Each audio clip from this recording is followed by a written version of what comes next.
My son planned a family dinner to force me to sign my inheritance.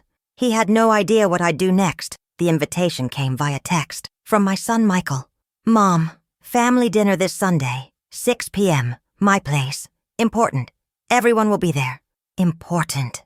That word should have been my warning, but I thought maybe it was good news. Maybe an engagement announcement. Maybe a promotion. Maybe something worth celebrating. I showed up at 6 p.m., rang the doorbell. Michael answered with a smile that didn't reach his eyes. Mom, come in. Everyone's waiting. Everyone. My son Michael, his wife Jennifer, my daughter Sarah, her husband David, my brother Tom, his wife Linda, all sitting in the living room, all looking at me with the same expression. Expectant, rehearsed, coordinated. This wasn't a family dinner. This was an ambush. Mom, sit down. Michael gestured to a chair, the only empty chair, positioned facing everyone else, like an intervention setup or an interrogation. I sat. What's this about? We need to talk about your inheritance. Michael pulled out papers, actual legal documents, from Grandma Helen, the estate that settled last month. We need to discuss how you're planning to distribute it. My mother, Helen, had died 3 months ago, left me everything, her house, her savings, her investments. Total value, $1.2 million. I was her only child. It was mine. Legally, completely, unambiguously mine. Distribute it? I repeated slowly. Among the family. Fairly. Jennifer jumped in. She always jumped in. Your mother's wealth should benefit all of us, not just you. My mother left it to me, in her will. It's my inheritance. But you don't need it all. This was Sarah, my own daughter. You have your house, your pension. You're comfortable. We have kids to raise, college to save for. Michael's business needs capital. We have actual needs. So you want me to give you my inheritance? Not give, share, like family does. Tom, my brother. Helen was my mother too. I should have inherited something, but she left it all to you. That's not fair. She left it to me because I took care of her for 10 years. I moved her into my house. I managed her medications, her doctors, her daily care.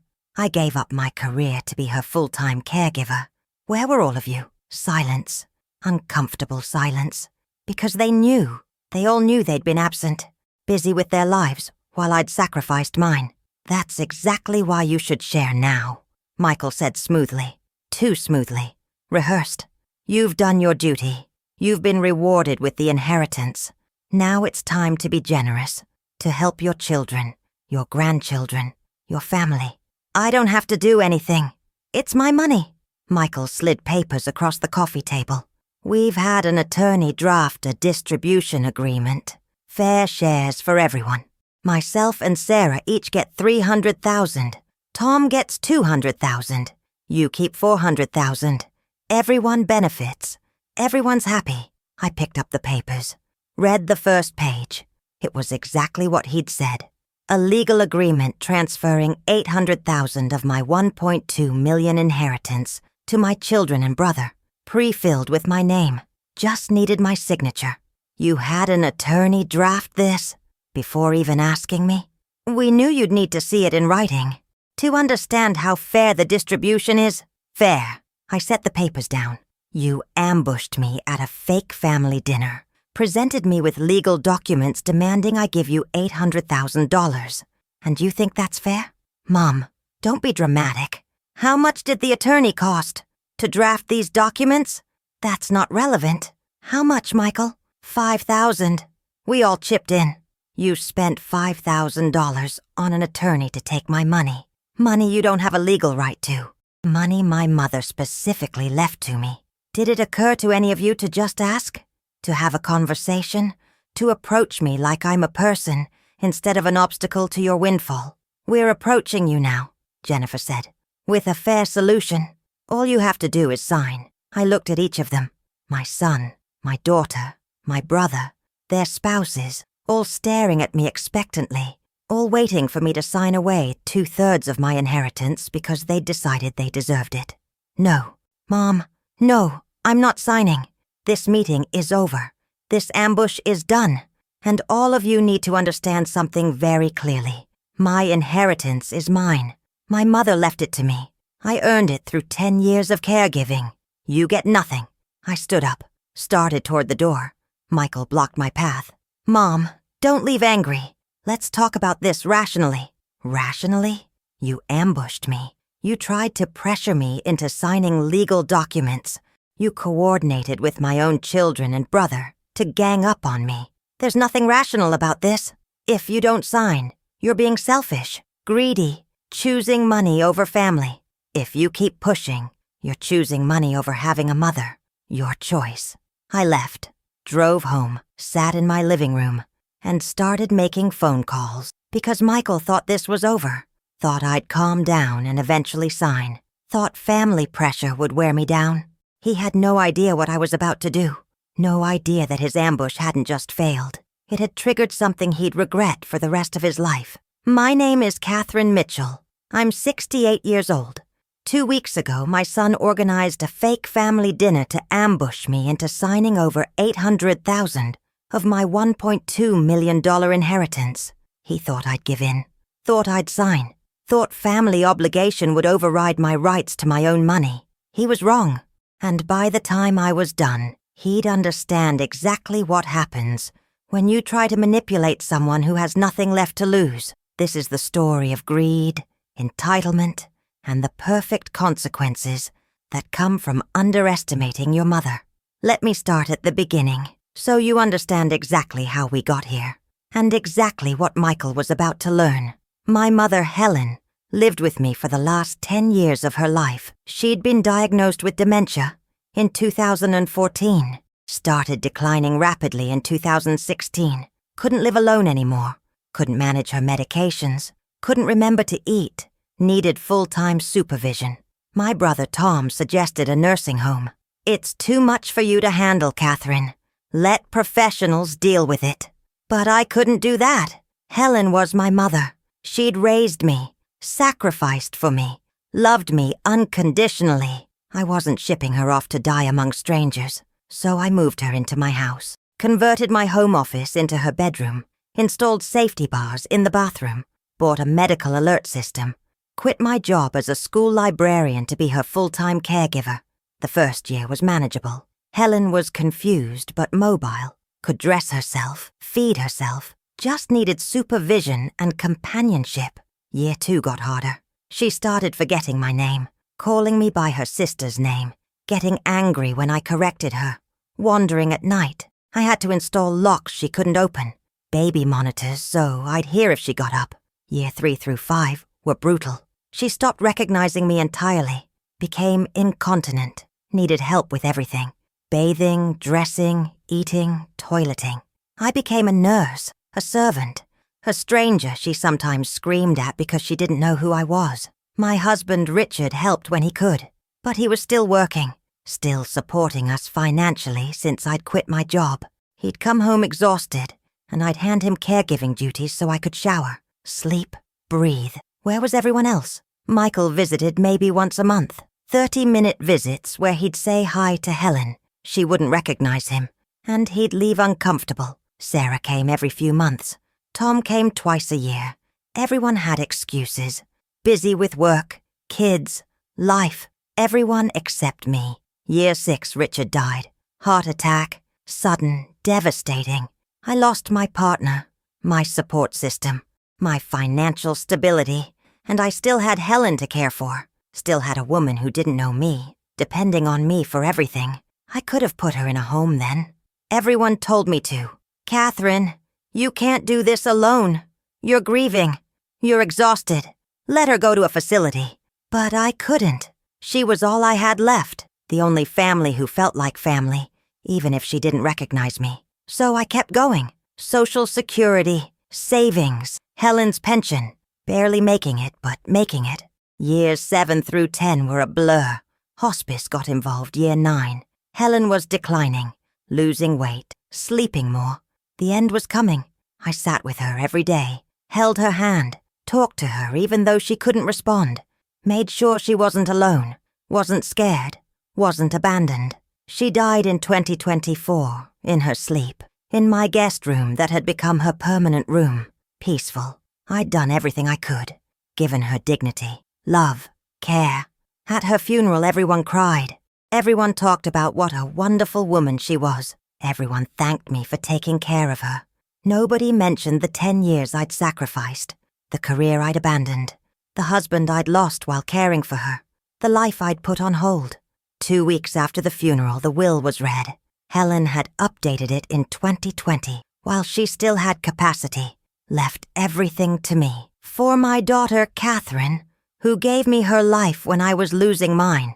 Total estate, the house she'd owned, sold for $400,000. Savings, $300,000. Investments, $500,000. $1.2 million. All to me. Tom was furious.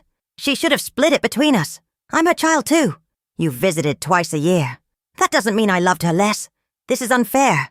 Take it up with Mom's attorney. She made her choice. Michael and Sarah were quieter, disappointed but accepting. Or so I thought. Turns out they were planning, coordinating, scheming.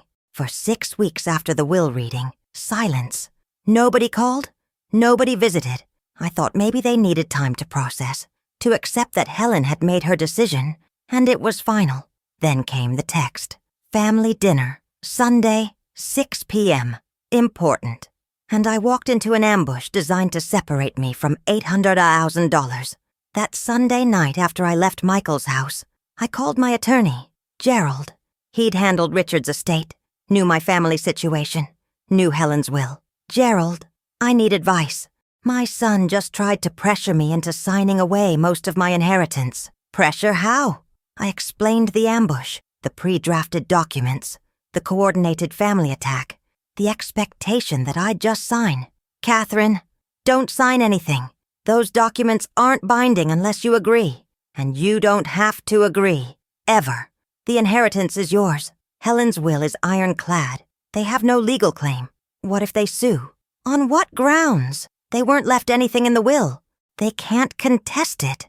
The statute of limitations has passed, and they'd need to prove undue influence or incapacity, which they can't. They have no case. They're just greedy. What should I do? Protect yourself. Make sure your own estate planning is bulletproof. Update your will. Make clear that anyone who tries to contest it or pressure you gets nothing. Create consequences for this kind of behavior. Can I do that? Disinherit my own children? You can leave your money to anyone you want. Or no one. It's your right.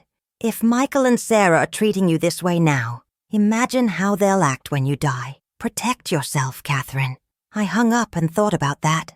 About Michael and Sarah hovering over my deathbed, rushing my death, fighting over my estate before I was even buried.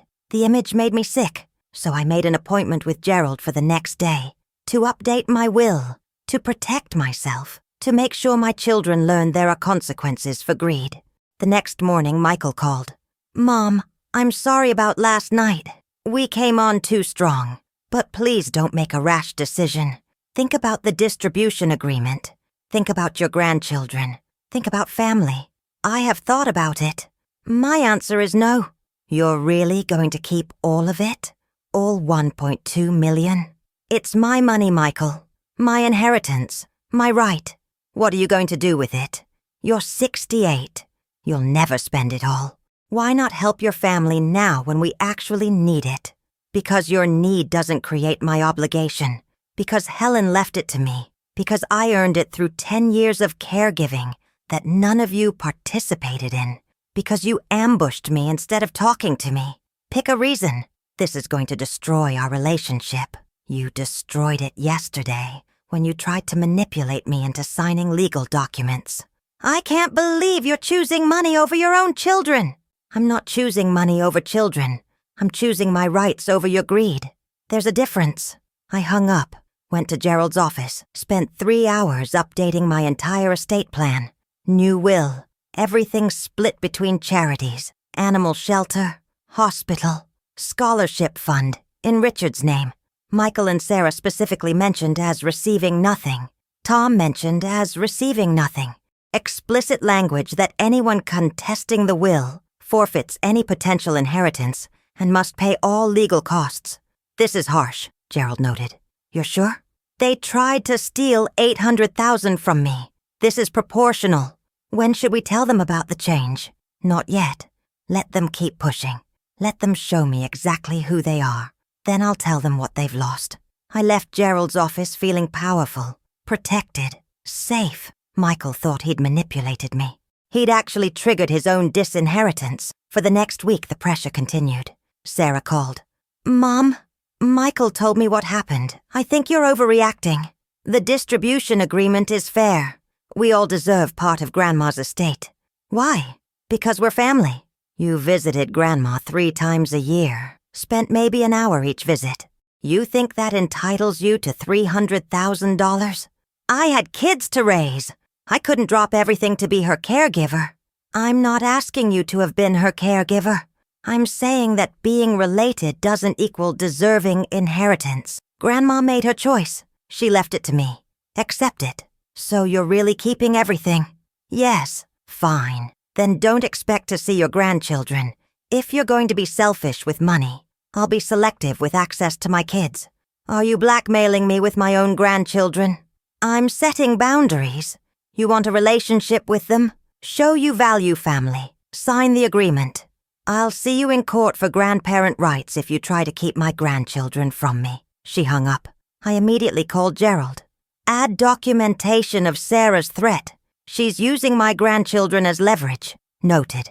This strengthens your position if she ever tries to contest your will. Tom called next. Catherine, I heard about the dinner. Look, I know Michael was aggressive, but he's not wrong. Helen should have split her estate. You shouldn't get everything just because you were the caregiver.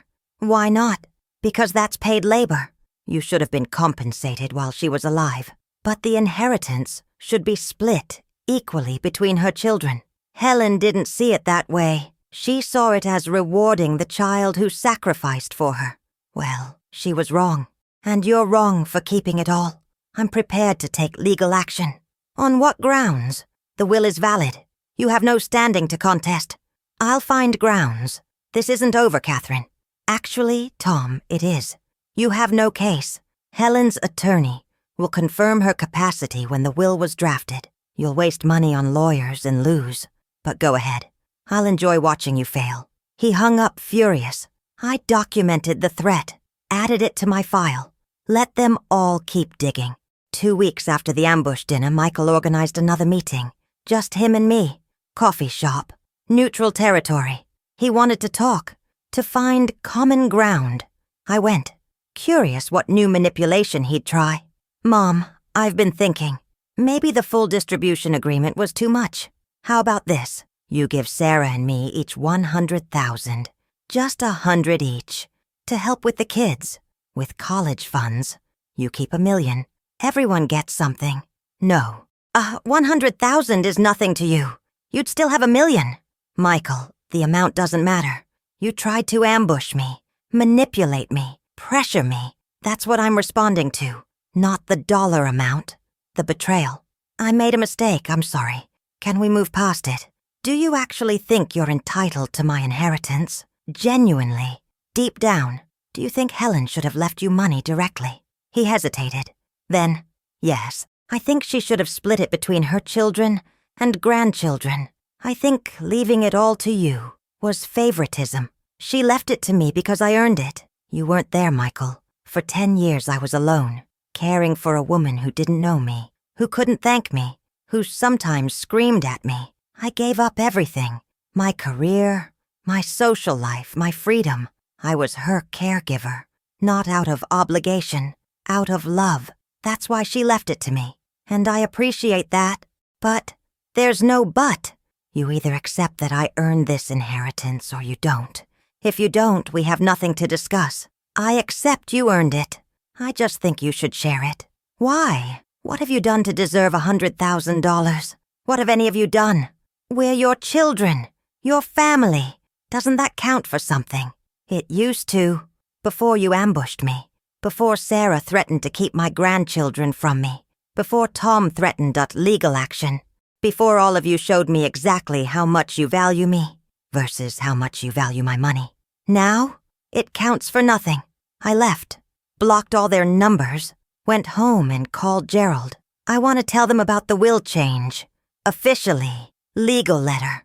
Let them know they've been disinherited. Are you sure? Once they know, there's no going back. I'm sure. They've made their choice. Let them live with it. Gerald drafted letters. One to Michael, one to Sarah, one to Tom. Formal legal notices that they'd been removed from my will due to their attempts to pressure me into giving them my inheritance. That any further harassment would result in restraining orders, that the matter was closed. The letters were delivered via certified mail, signature required. I waited to see who'd respond first. Sarah called within an hour of receiving hers, screaming, "You can't disinherit us. We're your children. You can't cut us out." I can and I did. My money. My choice. You threatened to keep my grandchildren from me. That's extortion.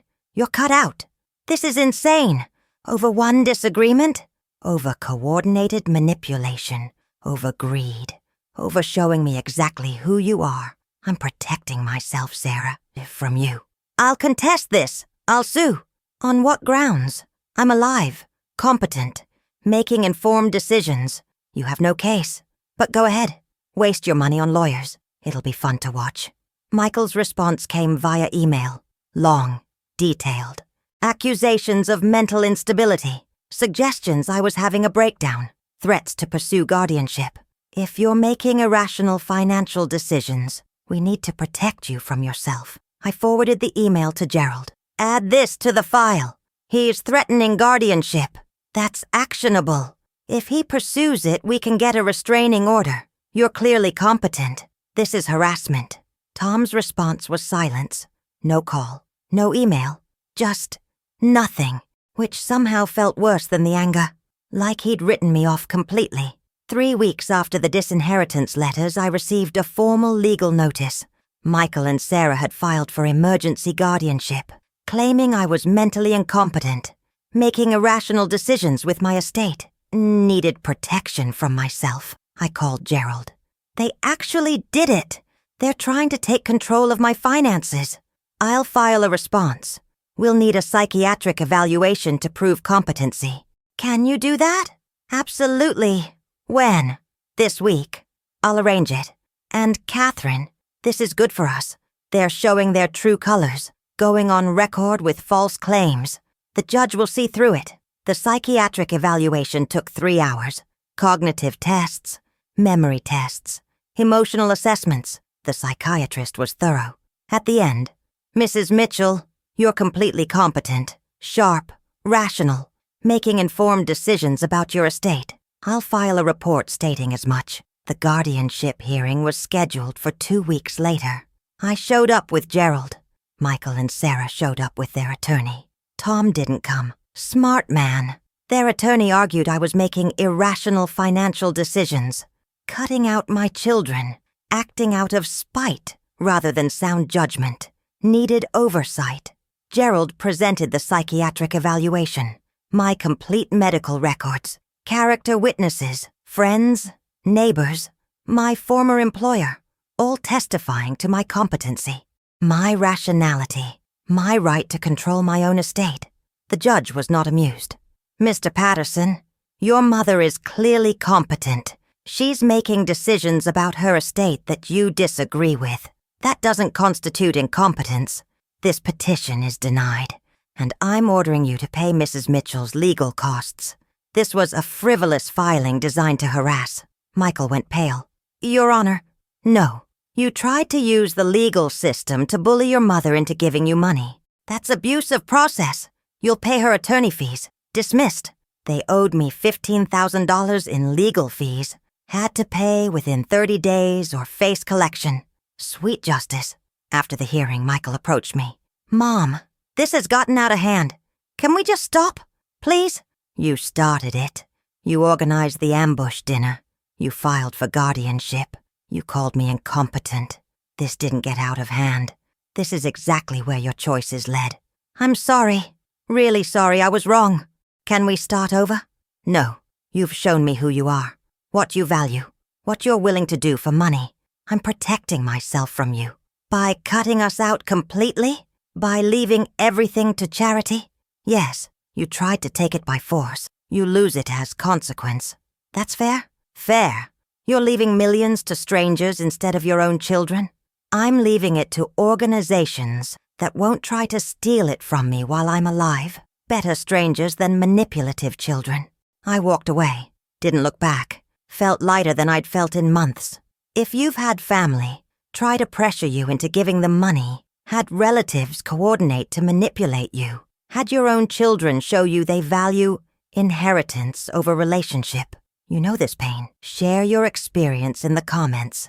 And if these stories of greed and consequences resonate, please subscribe to Lindsay Stories. 6 months after the guardianship hearing, I received an email from Sarah. No subject line. Just, "I'm sorry. I was wrong. Can we talk?" I didn't respond. Deleted it. She'd made her choice.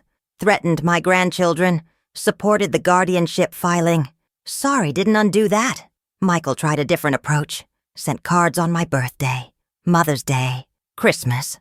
Always the same message. Thinking of you. Love, Michael. Like we were estranged over a misunderstanding rather than his deliberate attempt to steal my inheritance. I threw the cards away, unread after the first one. He knew where I lived if he wanted to talk. He didn't want to talk. He wanted me to soften, to change my will back, to give him another chance at my money. Not happening. 1 year after the ambush dinner, my life looked very different. I'd moved to a retirement community in Florida. Sunny, warm, away from Connecticut and my toxic children. Made new friends, joined clubs, started actually living instead of just surviving. I set up the scholarship fund in Richard's name. $100,000 initial investment. Generates scholarships for students pursuing library science. The career I'd abandoned to care for Helen. The dream I'd given up, now helping others achieve it. I donated to the hospital where Helen received hospice care. $50,000 for their dementia care program. In her name, so other caregivers would have support I didn't have. I volunteered at the animal shelter. Became a foster for senior dogs. Gave them love and care in their final years, like I'd done for Helen. It felt right. My new life was full, rich, meaningful. Not one part of it included Michael, Sarah, or Tom. I didn't miss them. Didn't think about them. Didn't regret cutting them out. They'd made their choice. I'd made mine. We all lived with it. 18 months after the ambush, I received a call from Michael's number. I'd never blocked it. Kept it visible so I'd know not to answer. But this time, I was curious. Let it go to voicemail. "Mom, it's Michael. I need to tell you something. Jennifer left me. She said I've been obsessed with your inheritance. That I've destroyed our relationship with you over money. She's right. I have. I'm getting divorced. Lost my wife. Lost my mother. All because I was greedy. I'm not asking for money. I'm not asking for anything. Just wanted you to know. I finally understand what I lost. And I'm sorry. Really, truly sorry. I listened to the voicemail 3 times. Heard real regret. Real pain. Real understanding. Not manipulation. Not another angle. Just sorrow. I didn't call back. But I didn't delete it either. Filed it away. Maybe someday it would matter. Maybe not. Time would tell. 2 years after the ambush dinner. Present day. I'm 70 years old. Living in Florida. Healthy. Happy. Financially secure. My inheritance from Helen is invested. Growing. Funding scholarships. Supporting charities. Helping people who actually need it. Michael is divorced. Sarah is still married, but we don't speak. Tom and I exchange Christmas cards. That's it. Surface-level family obligation. Nothing real. My grandchildren. Sarah's kids I see occasionally. She eventually realized keeping them from me hurt them more than me. We have supervised visits. Brief, polite, distant. They don't really know me. I'm just the grandma who exists peripherally. That makes me sad. But it's Sarah's consequence, not mine. My will remains unchanged. Everything to charity. Nothing to Michael or Sarah. Nothing to Tom. Specific language that anyone contesting pays all legal costs and forfeits any potential bequest. Do I regret it? Cutting out my children? Sometimes. Late at night when I'm alone and wondering if I was too harsh, if one mistake deserves permanent disinheritance, if family should get infinite chances. Then I remember the ambush, the coordinated manipulation, the pre-drafted legal documents, the guardianship filing, the year of harassment, the threats, the greed. And I remember, this wasn't one mistake. This was character, revealed, clear, undeniable. They showed me who they are. I believed them. I protected myself. That's not cruel. That's survival. That's refusing to be a victim in my own life. That's using my resources to help people who won't betray me. My name is Catherine Mitchell. I'm 70 years old. 2 years ago, my son planned a family dinner to ambush me into signing over $800,000 of my $1.2 million inheritance. He thought I'd give in, thought I'd sign, thought family pressure would work. He was wrong. I disinherited him, and his sister, and my brother, cut them all out, left everything to charity, made it ironclad, protected myself completely. He had no idea what I'd do, had no idea that his ambush would cost him everything, had no idea that greed destroys more than just relationships. It destroys futures. My inheritance is safe. My estate is protected. My final act will be helping strangers, not rewarding the children who tried to steal from me while I was still alive. Share this if you've had family pressure you for money. Comment if you've had to choose between keeping the peace and protecting yourself. Subscribe to Lindsay Stories for more stories of family greed and perfect boundaries. He planned a family dinner to force me to sign. I disinherited him instead, and I sleep soundly knowing I made the right choice. That's everything. EOF. What I haven't fully explained yet is what those 10 years of caregiving actually looked like. The daily reality, the sacrifice, the reason Helen left everything to me, instead of splitting it with Tom. People hear caregiver and think it's just helping out, being around, making meals. It's so much more than that. It's losing yourself completely, becoming invisible, existing only as a function for someone else. Year 1 with Helen, I was optimistic. We'll make this work. It'll be fine. She's my mom. I set up her room, made it comfortable, put photos everywhere so she'd see familiar faces. Richard was supportive. She raised you. Now you're caring for her. It's beautiful. Year 2, the reality set in. Helen forgot my name. Started calling me Margaret. Her sister, who'd died in 1998, would get angry when I corrected her. I'm not Margaret, Mom. I'm Catherine, your daughter. Don't lie to me. Margaret, why are you being cruel? The first time she called me a liar, I cried for an hour after she went to bed. Richard held me. She doesn't mean it. It's the disease. I know, but it still hurts. She doesn't know me anymore. She knows you're someone who cares for her. That's enough. But it wasn't enough. I wanted my mom, the woman who'd raised me, who'd taught me to read, who'd been at every school event, who'd held me when Richard died. I wanted her back, but she was gone, replaced by a stranger who wore her face and hated me without knowing why. Year 3, Helen became incontinent. Adult diapers, scheduled bathroom trips, accidents. So many accidents. Cleaning urine and feces multiple times a day. Doing laundry constantly. The smell. God, the smell. It permeated everything. I couldn't get it out of my nose, my clothes, my hair. My house smelled like a nursing home. Michael visited once during this phase, stayed 30 minutes. Helen didn't recognize him, got agitated, started yelling. Who is this man? Why is he in my house? Get him out. Michael left shaken. Called me later. Mom, I don't know how you do this. She's not even really there anymore. She's still your grandmother. She needs care. But is it worth it? Sacrificing your whole life for someone who doesn't even know you? Yes, it's worth it. She's my mother. He didn't understand. None of them understood. They saw a diminished person. I saw the woman who'd raised me. The woman who deserved dignity even in decline. The woman I couldn't abandon. Year 4. Richard died. I got the call while feeding Helen lunch. Mrs. Mitchell, your husband had a heart attack at work. They're transporting him to Memorial Hospital. You should come immediately. I couldn't go immediately. I had to finish feeding Helen. Had to clean her up. Had to get her settled for her nap. Had to arrange for a neighbor to watch her. By the time I got to the hospital, Richard was dead. Had been dead for 40 minutes. I'd missed saying goodbye, missed holding his hand, missed everything because I was feeding my mother pureed vegetables while my husband died alone. The guilt nearly destroyed me. I'd chosen caregiving over my marriage, over my husband's final moments, over everything. Richard had never complained, never asked me to choose, but I'd chosen anyway, and it cost me his last moment. At his funeral, Michael said, "Mom, now you can put Grandma in a home. You don't have to do this alone anymore." I'm not alone. I have Helen. She doesn't even know Dad died. She doesn't know anything. You're torturing yourself for no reason. She's not a reason. She's a person. My mother. I'm keeping her. Sarah was more direct. "Mom, this is insane. You're a widow now. You should be traveling, living, not changing your mother's diapers. Put her in care." "No. Then you're choosing this.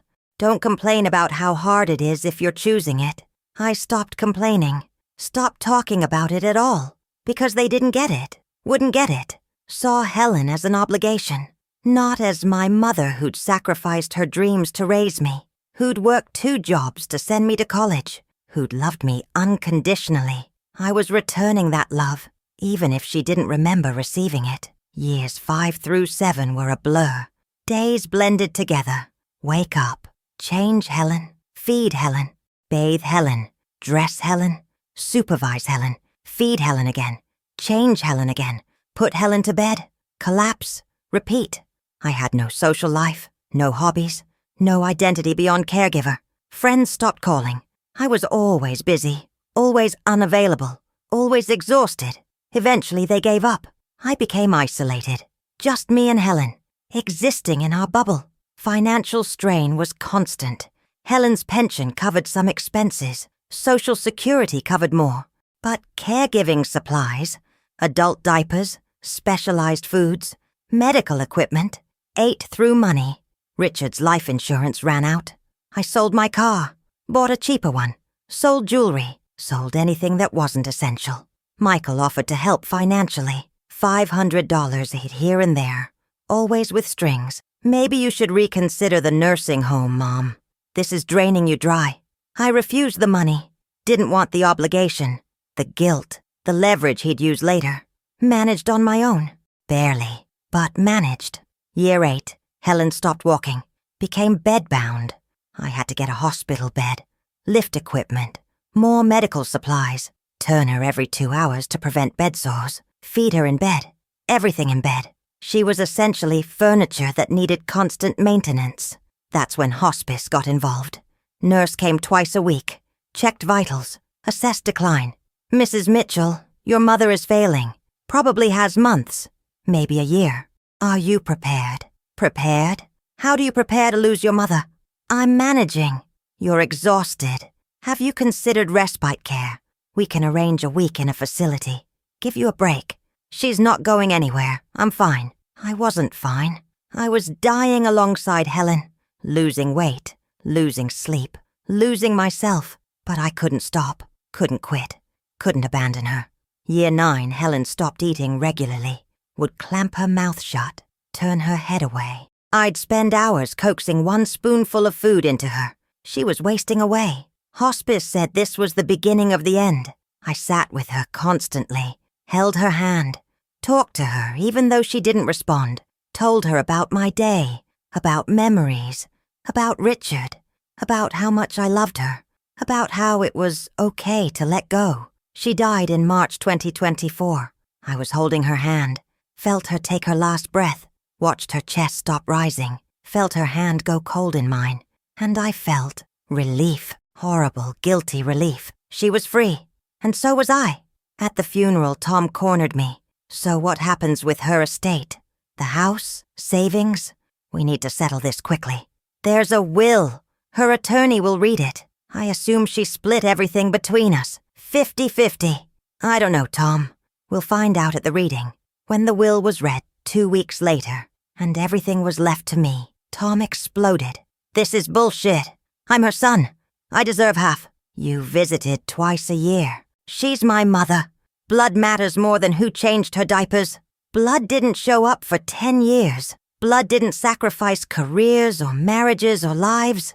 Blood complained about 30-minute visits being uncomfortable. I'm not apologizing for inheriting what I earned. That's when the planning started. Tom talking to Michael, Michael talking to Sarah, all of them calculating how much they thought they deserved, all of them forgetting what I'd actually gone through. 6 weeks of silence while they plotted. Then the ambush dinner, the pre-drafted documents, the coordinated attack, the assumption I'd just surrender because family. They were so wrong. The week after I rejected the distribution agreement, the pressure campaign intensified. Sarah stopped by my house unannounced. "Mom, can we talk? Just us, woman to woman. About what? About the inheritance. About how you're handling this. About family. There's nothing to discuss. Helen's will is final. The money is mine. But it doesn't have to be all yours. You could choose to share, to be generous, to help your family. Why should I? What have any of you done to deserve hundreds of thousands of dollars? Explain it to me. We're your children, your brother, your family. That's what we've done. That's not an achievement. That's biology. You want money? Earn it. Work for it. Save it. Don't expect me to hand you 6 figures because we share DNA. Grandma would want you to help us. Grandma left everything to me specifically, in writing, with intent. She didn't want you to have it. She wanted me to have it. Respect her wishes. Her wishes were wrong. She was probably confused when she wrote the will. Stop. Right there.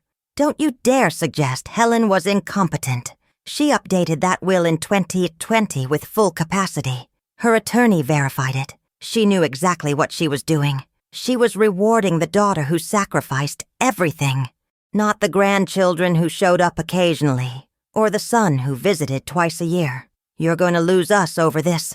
Me, Michael, your grandchildren, everyone. Is money really worth that? You're the ones making it about money. I'm just keeping what's mine. You want to cut me off over inheritance you're not entitled to? That's your choice. But don't blame me for your greed. She left. 2 days later, Michael tried again, this time with Jennifer. United front, tag team approach. Mom, Jennifer and I have been talking. We have a compromise proposal. I don't want to hear it. Just listen, please. We lower our ask to $50,000 each. Total of $100,000 for both of us. You keep $1.1 million. Everyone gets something. Everyone walks away happy. No. Jennifer jumped in. Softer approach. Catherine, I know Michael approached this wrong initially. The family dinner was aggressive. We see that now. But we genuinely need help. Michael's business is struggling. We have 2 kids heading to college. We're drowning. $100,000 would change our lives. Your struggles aren't my responsibility. But your family. Family helps each other. Family respects each other.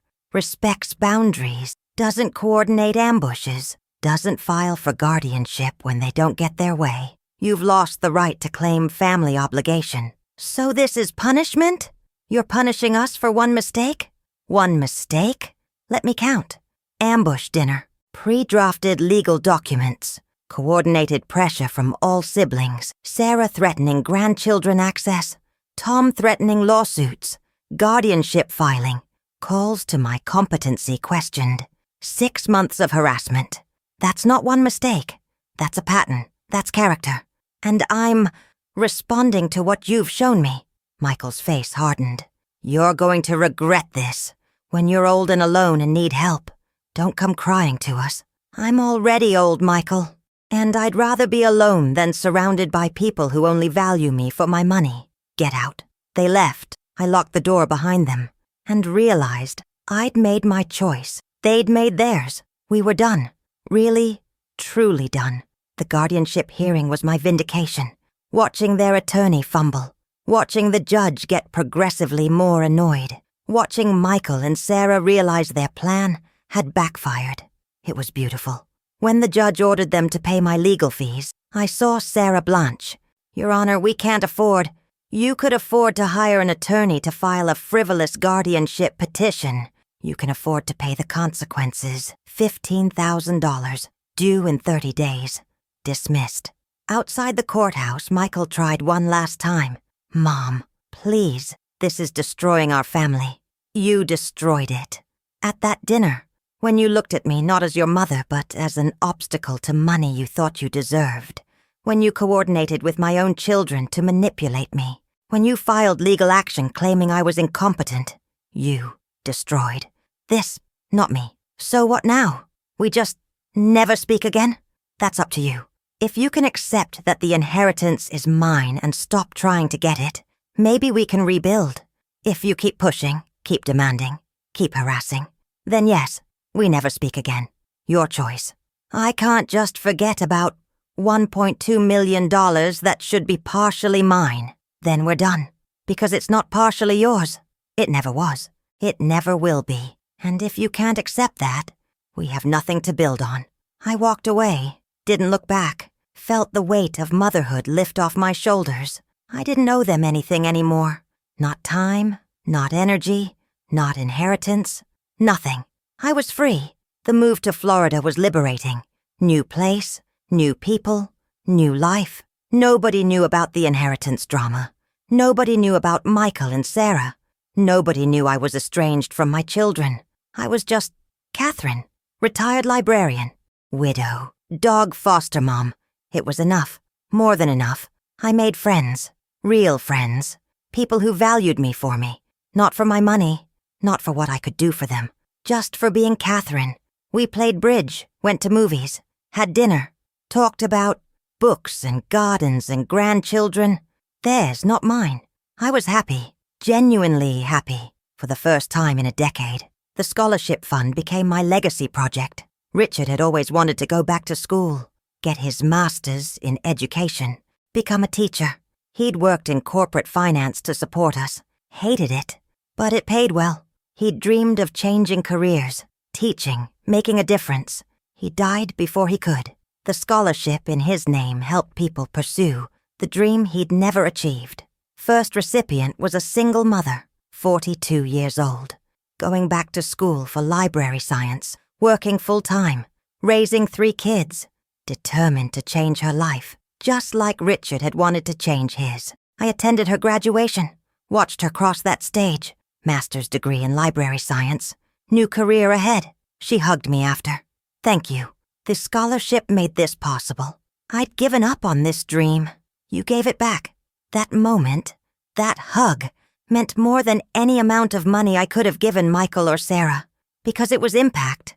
Real impact. Not funding someone's lifestyle. Funding someone's future. That's what inheritance should do. The hospital donation-funded support groups for dementia caregivers. Drop-in sessions. Respite care coordination. Resource libraries. Everything I wish I'd had during Helen's decline.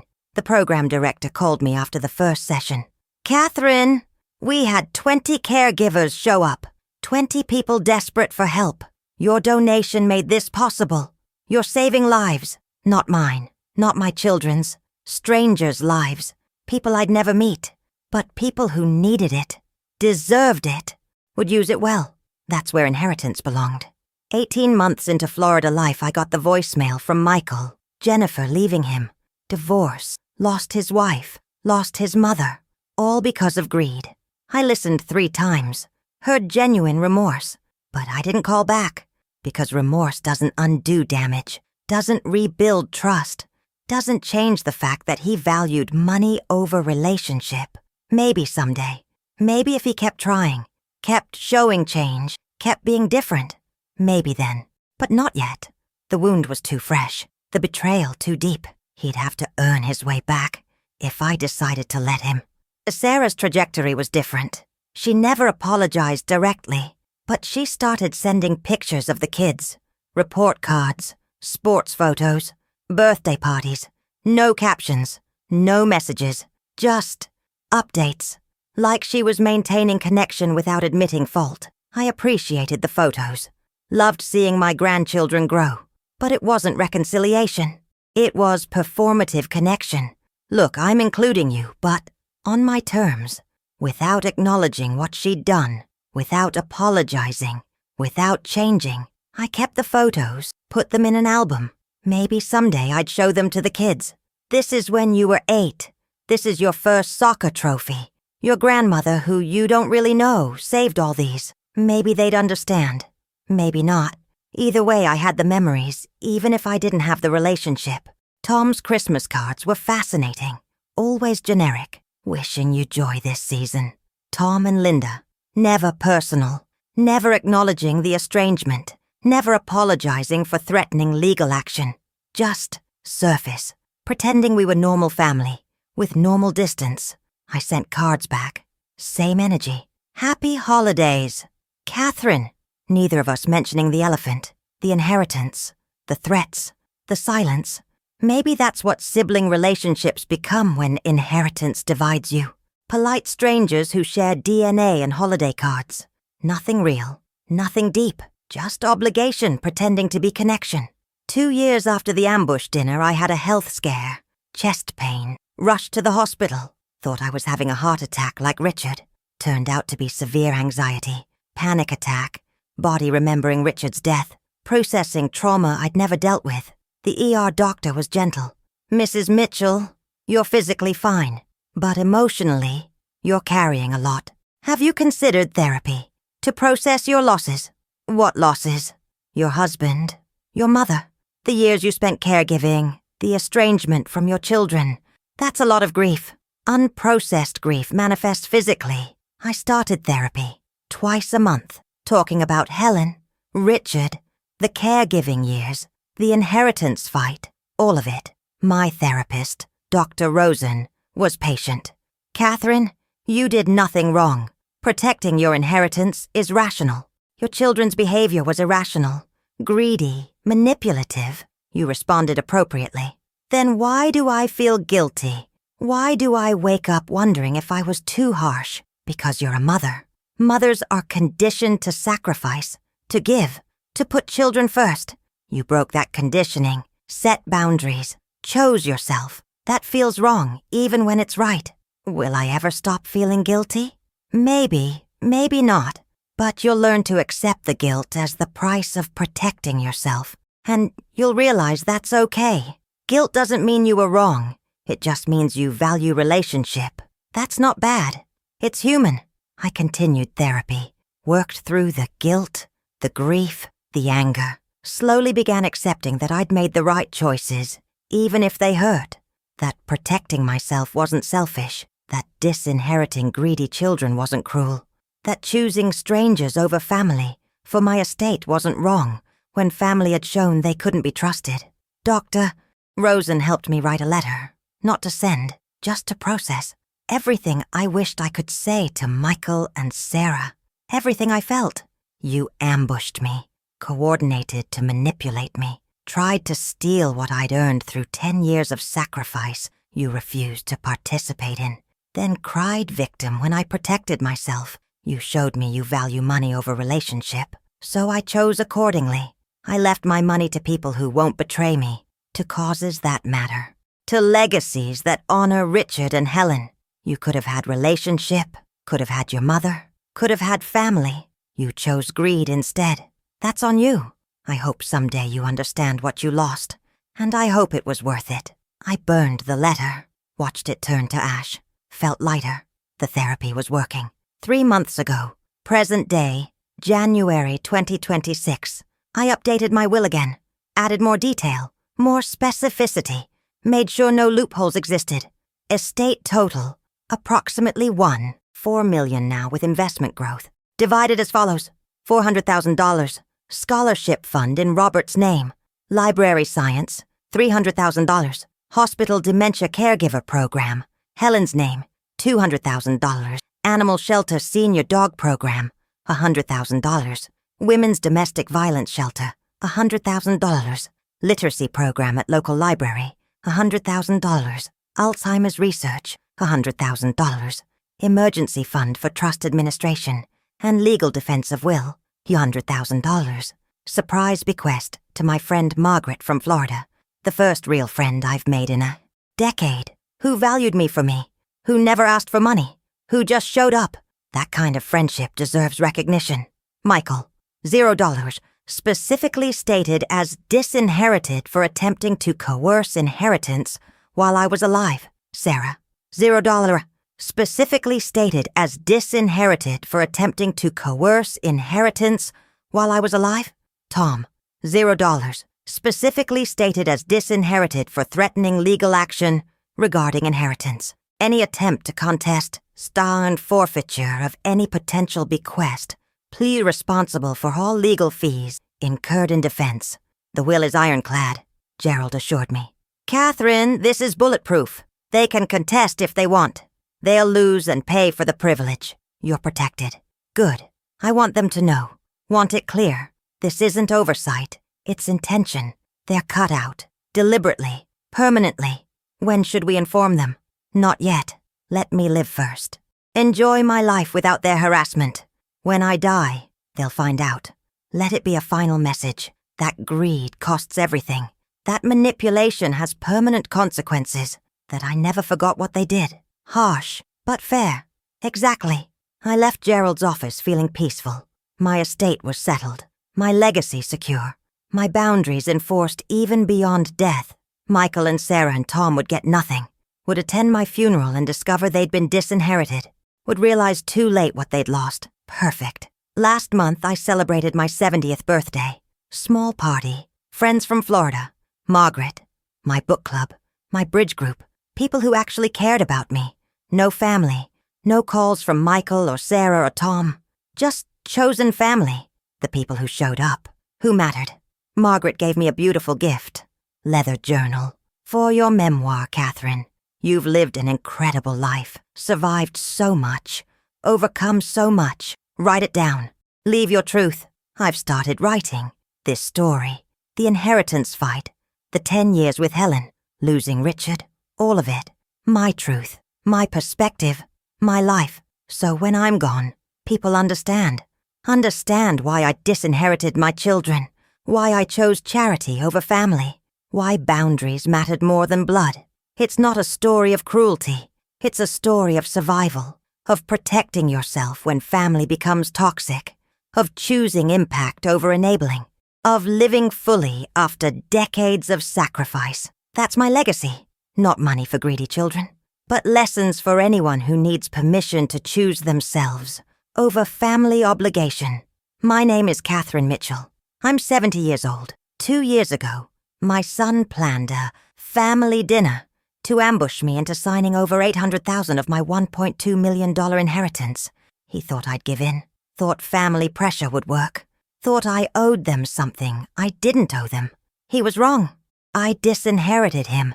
And his sister, and my brother, left everything to charity and people who deserved it, made it ironclad, protected myself completely.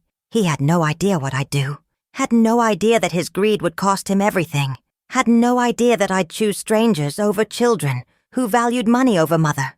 2 years later, I'm thriving. He's divorced. Sarah's pretending we're fine. Tom sends Christmas cards. And I'm free, completely free. Living on my terms, leaving my money to causes that matter, refusing to reward manipulation. My inheritance is mine. My estate is protected. My final message is clear. Greed destroys everything. And I never forget. Share this if family has pressured you for money or inheritance. Comment if you've had to choose protecting yourself over keeping the peace. Subscribe to Lindsay Stories for more stories of family greed and perfect boundaries. He planned a dinner to force me to sign. I disinherited him instead. And I've never been happier. That's everything. There's something I want to address directly. Something people always ask when they hear this story. How can you disinherit your own children? How can you leave everything to strangers instead of family? The answer is simple. They stopped being family when they tried to steal from me. Family doesn't coordinate ambushes. Family doesn't draft legal documents behind your back demanding your money. Family doesn't file for guardianship claiming you're incompetent when you refuse to hand over your inheritance. Family doesn't threaten to keep grandchildren from you as blackmail. Family doesn't choose money over relationship. They did all of that. Every single thing. Deliberately. Consciously. With full awareness of what they were doing. That's not family. That's predators who happen to share my DNA. People romanticize family. Blood is thicker than water. Family is everything. You only get one family. All platitudes designed to guilt people into accepting abuse from relatives, into tolerating behavior they'd never accept from strangers, into sacrificing themselves on the altar of family obligation. I refuse. I spent 10 years sacrificing for Helen. Willingly, lovingly, completely. I have nothing left to sacrifice, especially not to children who showed me they view me as a resource, not a person, not a mother, a resource to exploit. When I die, Michael and Sarah will attend my funeral. They'll sit in the front row. They'll cry. They'll give eulogies about what a wonderful mother I was. They'll tell stories about childhood, about holidays, about memories, and then they'll go to the will reading. They'll sit in that attorney's office, expecting to inherit, expecting to split $1.4 million, expecting to finally get what they tried, to force me to give them 2 years earlier. And Gerald will read my will specifically name them as disinherited, will explain that they attempted to coerce me into signing over my inheritance while I was alive, will detail their manipulation, their greed, their harassment, all documented, all explained, all permanent record. They'll realize they're getting nothing, that everything is going to charity, to strangers, to causes, that their greed cost them $1.4 million, that their ambush dinner was the most expensive mistake of their lives. I won't be there to see their faces, but I've imagined it 1,000 times. The shock, the disbelief, the rage, the realization that their mother, who they thought was weak, manipulable, easily pressured, was actually strong enough to cut them out completely. That image sustains me. On hard days, when I'm lonely, when I wonder if I was too harsh, I remember what they did. I remember the ambush, the documents, the guardianship filing, the threats, and I remember they chose money over me. I'm just choosing accordingly. Some people will judge me for this, will call me vindictive, cruel, unmaternal. How can a mother do this to her children? Easy. By remembering that being a mother doesn't mean being a victim, doesn't mean accepting abuse, doesn't mean funding greed with money I earned through sacrifice. I'm not a cruel mother. I'm a mother who learned her children were cruel and responded appropriately. That's not the same thing. The memoir I'm writing isn't angry. It's honest. I'm not vilifying Michael and Sarah. I'm documenting what happened, what they did, what I felt, what I chose. Facts, timeline, truth. Let readers decide who was right. I know my truth. That's enough. Last week I had coffee with Margaret. Told her about the will, about the bequest I'd included for her. She cried. "Catherine, you can't leave me $100,000. That's too much. You've been a better friend in 2 years than my children were in decades. You show up. You care. You value me. That deserves recognition. But your family, you're my family. You, the bridge club, the book group, the people who actually care about me as a person, not a bank account. That's family, not DNA, not shared history, present care. That's what makes family. I don't know what to say. Say you'll use it well. Travel, donate, enjoy, do whatever makes you happy. That's all I want. For people I care about, to benefit from my life, not people who tried to steal from it." She hugged me, held on for a long time. "You're the strongest woman I've ever met." I'm just a woman who learned to say no, even to her children, even when it hurt. That's not strength, that's survival. But maybe they're the same thing, strength and survival. Maybe you can't have one without the other. Maybe learning to protect yourself, even from family, is the ultimate strength, the hardest strength, the most necessary strength. I think about the alternate timeline sometimes. The one where I signed the distribution agreement that night at Michael's house, where I gave them $800,000 to keep the peace, where I sacrificed again, one more time, to make my children happy. In that timeline, they'd be $800,000 richer, and I'd be diminished, resentful, knowing they'd manipulated me, knowing they'd won, knowing I'd taught them that pressuring mom works, that if you push hard enough, coordinate well enough, guilt effectively enough, you can get whatever you want. And when I died, they'd expect the rest. Would have already spent my remaining $400,000 in their minds. Would fight over my estate claiming I'd promised them more. Would contest my will, trying to get everything. Would destroy each other over money they felt entitled to but never earned. That timeline ends in destroyed family, same as this one. But with me being dead and unable to protect myself. With them having gotten $800,000 while I lived and fighting for more after I died. With my entire legacy being fuel for their greed. This timeline, the one I'm living, ends the same way. Destroyed family. But with me protected, my boundaries enforced, my money going to people and causes that deserve it. My legacy being about impact, not enabling. About strength, not sacrifice. About choosing myself over children who chose greed. I prefer this timeline, even with the loneliness, even with the guilt, even with the knowledge that I'll die without reconciling with my children. This timeline is honest, real, true to who I am, true to what I survived, true to what I deserve. That's worth more than $1.4 million. That's worth more than peace with people who don't respect me. That's worth more than family that's fake. 3 days ago, I received an email from someone I didn't know. Subject line, "Thank you for the scholarship. Dear Mrs. Mitchell, my name is David Park. I'm this year's recipient of the Robert Mitchell Memorial Scholarship for Library Science. I wanted to thank you personally for this gift. I'm a 38-year-old single father of 2. I've been working in retail management for 15 years, hating every day, but unable to change because I needed the income. Your scholarship made it possible for me to quit my job and pursue my degree full-time. I'll graduate in December. I already have a job lined up at the public library. My kids will see their father do work he loves, all because of your generosity. I looked up your husband's story, read about his dream, to teach, to change careers, to make a difference. I'm living the dream he never got to live. That's profound. That's legacy. That's what inheritance should do. Thank you for choosing to help strangers, for funding dreams, for making a difference in a life you'll never personally know. You've changed my family's future. That matters more than you'll ever know. With deepest gratitude, David Park." I cried reading that email. Cried for Robert, for the dreams he never achieved, for the life he never lived, for the difference he never got to make. But he was making it. Through David, through the scholarship, through the legacy I'd created in his name. That's what $400,000 in a scholarship fund does. Not buy Michael a new business.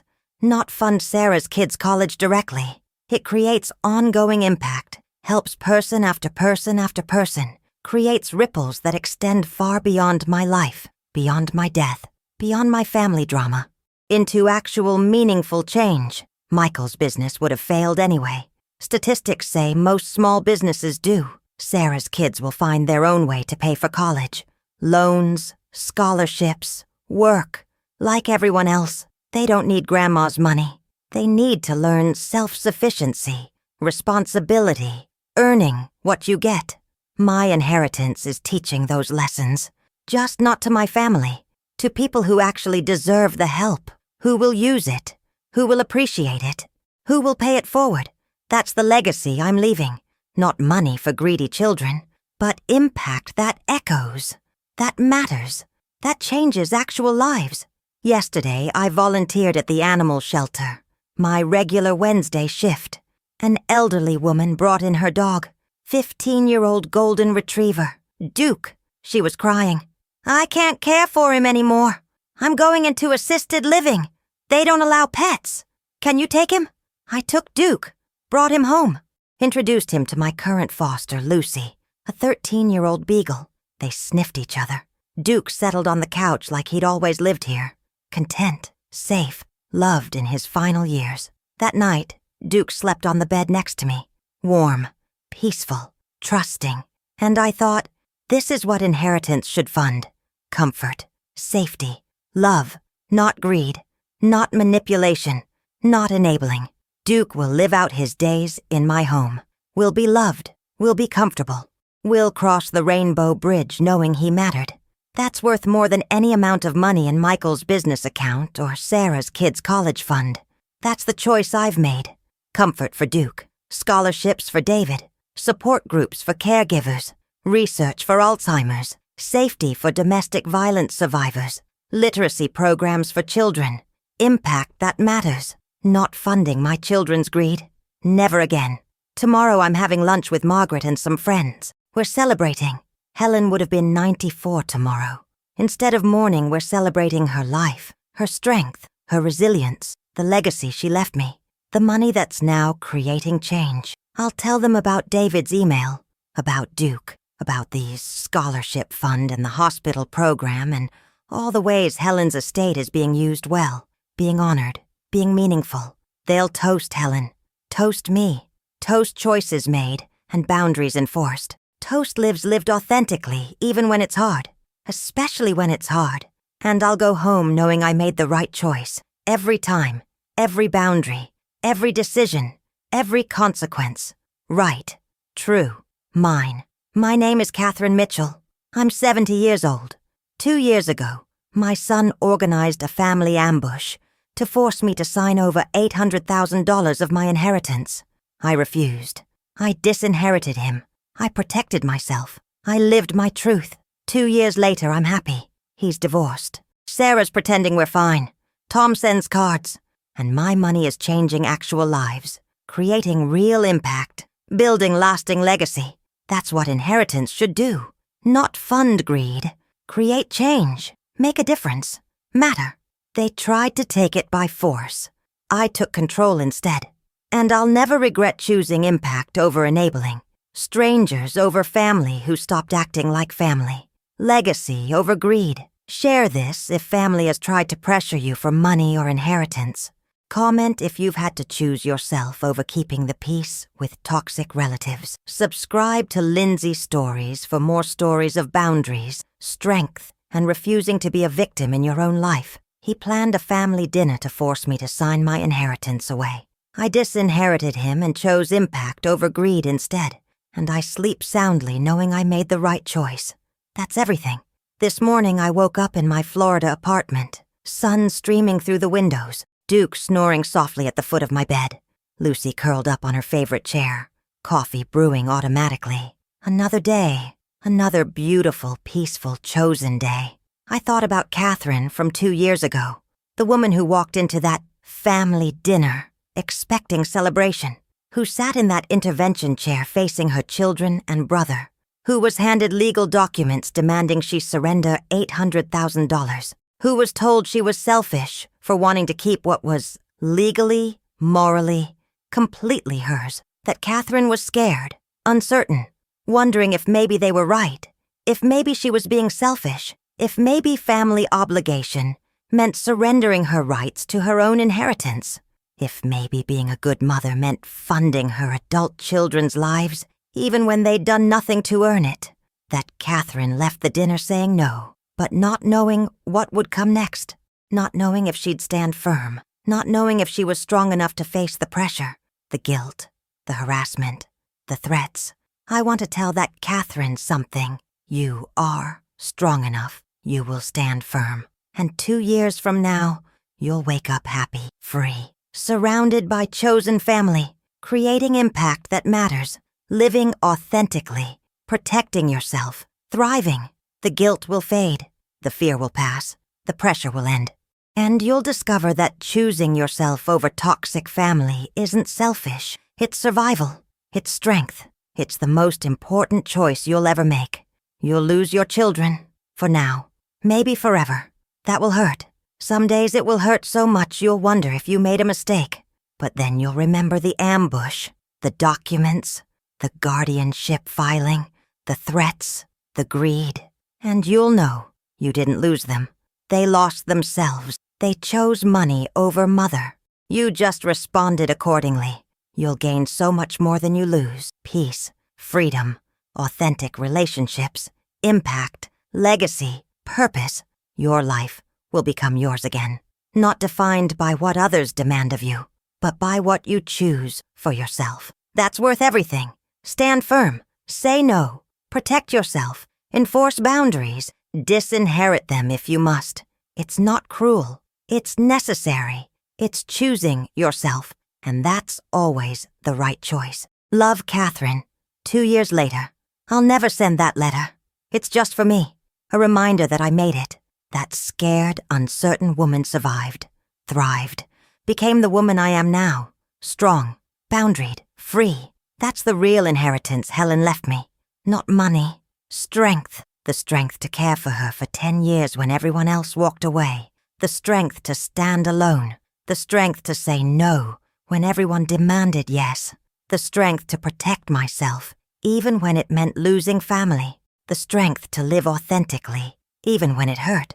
That strength is worth more than $1.4 million. That strength can't be stolen by greedy children. That strength can't be diminished by harassment or guardianship, filings or threats. That strength is mine. Earned, permanent, unshakable. And I'm using that strength to create a legacy that matters. Every scholarship recipient like David. Every caregiver who finds support through the hospital program. Every senior dog who lives comfortably in their final years. Every woman who escapes domestic violence with help from the shelter. Every child who learns to read through the literacy program. Every breakthrough in Alzheimer's research, funded by my donation. That's Helen's legacy. That's Robert's legacy. That's my legacy. Not family drama, not disinherited children, not greed and manipulation, but real, tangible, meaningful impact that extends far beyond my life. Michael and Sarah will never understand that. They'll die thinking I was cruel, vindictive, selfish. They'll tell their children, my grandchildren, that Grandma Catherine chose money over family, that she cut them out over one mistake, that she was cold and heartless, and maybe the grandchildren will believe them. Maybe they'll grow up thinking I'm the villain. Maybe they'll never know the truth. The 10 years with Helen, the ambush dinner, the guardianship filing, the threats, the greed. Maybe they'll only know their parents' version. That's okay. I'm not living for their approval. I'm not writing my memoir for them. I'm living my truth. My authentic life, my chosen path. Their opinion doesn't change that, doesn't diminish it, doesn't matter. What matters is this. I wake up every day knowing I protected myself. I made choices aligned with my values. I refused to be a victim. I created impact that matters. I lived fully after decades of sacrifice. I chose myself, finally, completely, unapologetically. That's the lesson I want people to take from this story. Not disinherit your children, but protect yourself, even from family, especially from family, because family can hurt you worse than strangers, can manipulate you more effectively, can use love and obligation as weapons more precisely, and you have the right to defend yourself, always, without guilt, without apology, without second-guessing. Your inheritance is yours. Your money is yours. Your choices are yours. Your life is yours. Nobody, not children, not siblings, not anyone, has the right to take that from you through pressure, manipulation, or greed. And if they try, you have the right to respond, to protect yourself, to set boundaries, to cut them out if necessary. That's not cruel. That's self-preservation. That's strength. That's choosing to live rather than be consumed by people who view you as a resource instead of a person. I made that choice. I live with it. I thrive because of it.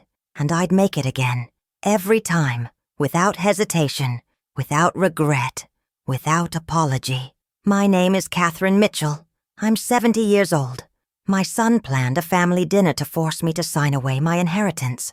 I disinherited him instead. I chose impact over greed. I chose myself over toxic family. I chose to live authentically, even when it cost me relationships. 2 years later, I'm happy, free, creating legacy that matters, surrounded by people who value me, living life on my terms, protected from greed, safe from manipulation, whole. That's what inheritance should do.